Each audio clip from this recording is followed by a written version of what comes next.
Hello friends, welcome back to my channel. പ്രകൃതിയിലെ ജൈവ വൈവിധ്യം അല്ലെങ്കിൽ ബയോഡൈവേഴ്സിറ്റി ഒരു അത്ഭുത പ്രതിഭാസം തന്നെയാണ്. ബാക്ടീരിയ മുതൽ വൻ വൃക്ഷങ്ങൾ ഉൾപ്പെടുന്ന സസ്യലോകവും, അമീബ മുതൽ കടലിലെ ഭീമൻ മത്സ്യങ്ങളും, കരയിലെ വന്യമൃഗങ്ങളും ഉൾപ്പെടുന്ന ജന്തുലോകവും ചേർന്ന ബയോഡൈവേഴ്സിറ്റി, ജൈവ വൈവിധ്യം ഒരു അത്ഭുതം തന്നെയാണ്.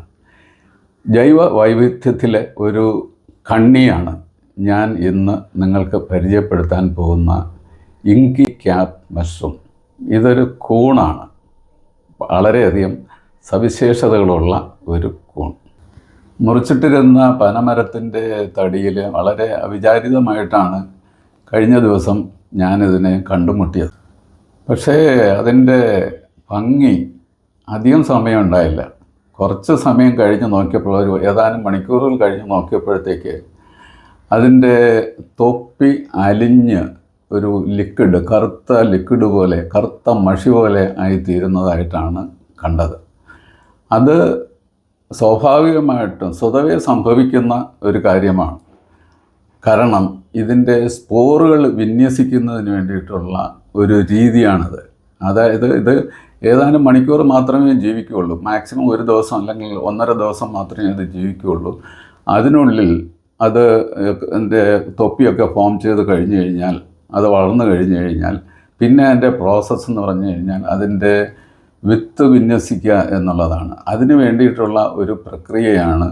ഇതിനെ പറയുന്നത് ഓട്ടോ ഡൈജഷൻ എന്നാണ് പറയുക. അപ്പോൾ തനിയെ തന്നെ ഇതിൻ്റെ ഈ തൊപ്പി അലിഞ്ഞ് ഒരു കറുത്ത മഷി പോലെ ആവുകയും, ഈ മഷിയിൽ തന്നെയാണ് ഇതിൻ്റെ സ്പോറുകളും ഉണ്ടാവുക. ആദ്യം കണ്ടപ്പോൾ വളരെ മനോഹരമായിട്ട് തോന്നി. വളരെ മനോഹരമായിട്ടുള്ള കുട പോലുള്ള തൊപ്പി, പിന്നെ ഒരു തണ്ട്, തൊപ്പിക്കുള്ളിൽ ഗിൽസ്.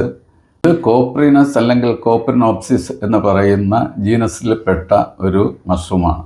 ഇതിൽ പല സ്പീഷീസുകളുമുണ്ട്. ചില സ്പീഷീസുകൾ അതിൻ്റെ ബഡ് സ്റ്റേജിൽ, അതായത് വളർച്ച എത്തുന്നതിന് മുമ്പ് ഉപയോഗിക്കാമെന്ന് പറയുന്നുണ്ട്. എങ്കിലും പൊതുവേ ഇത് ഭക്ഷ്യയോഗ്യമായിട്ടുള്ള ഒരു മഷ്റൂം അല്ല. ഇതിൻ്റെ കറുത്ത മഷി ഞാനൊരു പേപ്പറിൽ പകർത്താനായിട്ട് ശ്രമിച്ചു. പേപ്പറിൽ അതിൻ്റെ അടയാളങ്ങൾ കാണാം. ഈ അടയാളങ്ങൾ വാസ്തവത്തിൽ സ്പോറുകളാണ്. ഇത് സ്പോറുകൾ വിന്യസിക്കുന്നതിന് വേണ്ടിയിട്ട്, സ്പോറുകൾ ഡിസ്ട്രിബ്യൂട്ട് ചെയ്യുന്നതിന് വേണ്ടിയിട്ടുള്ള അല്ലെങ്കിൽ റീപ്രൊഡക്ഷൻ്റെ ഒരു ഭാഗമായിട്ടാണ് ഈ ഒരു പ്രോസസ്സ്. പണ്ടുകാലത്ത് ഈ ലിക്വിഡ്, ഈ കറുത്ത ലിക്വിഡ് മഷിയായി ഉപയോഗിച്ചിരുന്നതായിട്ട് പറയപ്പെടുന്നു. മഴക്കാലത്ത് ഈർപ്പമുള്ള സമയത്താണ് ഇത് പ്രത്യക്ഷപ്പെടുന്നത്. ഉണങ്ങിയ തടികളിലോ അതുപോലെ അഴുകിയ ജൈവ പദാർത്ഥങ്ങളിലൊക്കെ ഇത് നമുക്ക് കാണാനായിട്ട് സാധിക്കും. വളരെ കുറച്ച് സമയം, മിക്കവാറും ഒരു ദിവസം കണ്ടു കഴിഞ്ഞ് കഴിഞ്ഞാൽ അടുത്ത ദിവസം നമ്മൾ നോക്കിക്കഴിഞ്ഞ് കഴിഞ്ഞാൽ അതിൻ്റെ ഈ തൊപ്പി, ക്യാപ്പ് ഇങ്ങനെ ഉരുകി വരുന്നതായിട്ടുള്ള ഒരു ചിത്രമായിരിക്കും നമുക്ക് കാണാനായിട്ട് സാധിക്കുക. എവിടെ വെച്ചെങ്കിലും നിങ്ങൾ ഈ രീതിയിലുള്ള മഷ്റൂം ശ്രദ്ധയിൽപ്പെടുകയാണെന്നുണ്ടെങ്കിൽ അതൊന്ന് നിരീക്ഷിച്ച് നോക്കുക.